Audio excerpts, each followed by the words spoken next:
And from one new event to another, just another event here in its second year of existence, the Prince Philip Challenge Trophy for junior women's eights. This now, St Edward's School up against Green Lake USA. Green Lake on your right, St Edward's on your left, and a lovely clean start there for St Edward's, or Teddies as they are informally known. Yep, so they've gone off to a good start, getting almost half a length, looks quite quickly here. St Edward's one of the few schools that have both got boys and girls eights competing here. So it's pretty good to see schools like that contributing so much.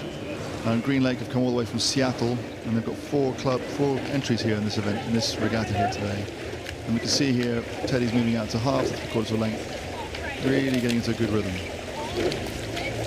Yeah, St Edward's School just moving out here to almost a length lead, and I had the pleasure of talking to their club captain earlier, Mira James, who sits in the stroke seat. She's setting the rhythm, and she was saying she is so proud of this club for getting to the point where they can put a women's eight out on the water. This is the first time St Edward's have rowed a women's eight since 2016, and it's the Prince Philip, you know, the generation of the Prince Philip that has created that. They are onboarded new female athletes into the St Edward's programme.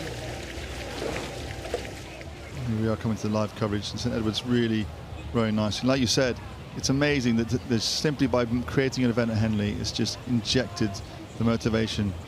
And the number of girls eights that appeared both at the British National Schools event and here, just in 1 or 2 years, is absolutely fantastic. And it's great to see these crews and the level they've come in at. People thought they might be like scraping to get in, but actually the level these girls are coming at is really, really high. And they've developed a great clear water margin here over the international challengers from Green Lake USA.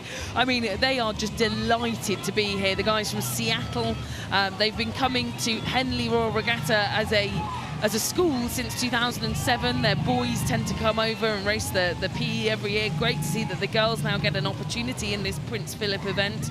And two returners from last year's crew in the 5 seat, A. Brashers, and in the stroke seat, Grace Erner. They're back for more after enjoying it so much in last year's event. Yeah, and this crew, they're the Northwest Regional Champions in the US.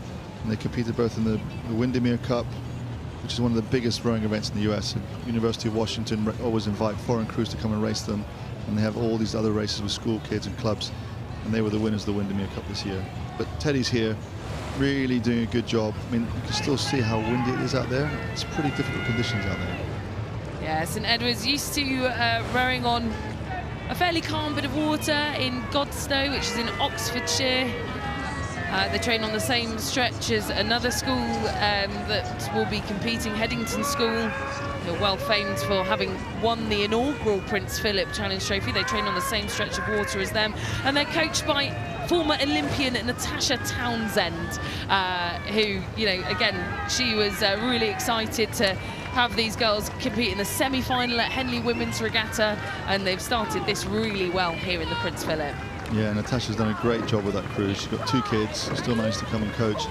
And the girls just love being coached by her. She's always been such an enthusiastic, energetic. She's a great role model for these girls. And also they're rowing really, really well. Really, really well. They're just taking the pace down a little bit as they move towards the enclosures, and side by side there you can see that the stroke rating is much higher in the Green Lake USA crew. But stroke rate much higher and the effort much higher with it as well. That is the back there of Ailsa Bayanova in the bow seat, who is just pushing herself to the limit here in what could be their last race of the regatta. Yeah, she's a former runner who's transitioning to rowing. And you can see the crews here really giving their all. The patriotic American flag on the bows there of the one pieces.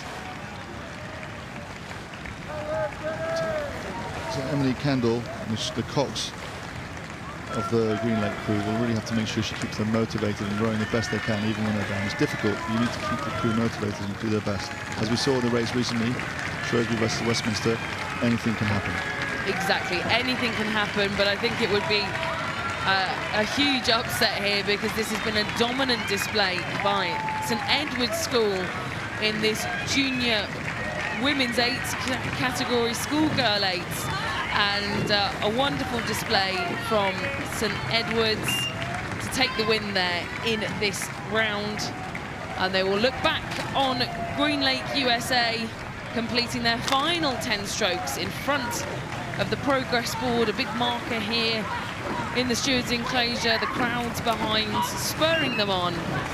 But that will be the end of their Henley Royal Regatta, and St Edwards demonstrating that great sportsmanship that we love to see here at this event.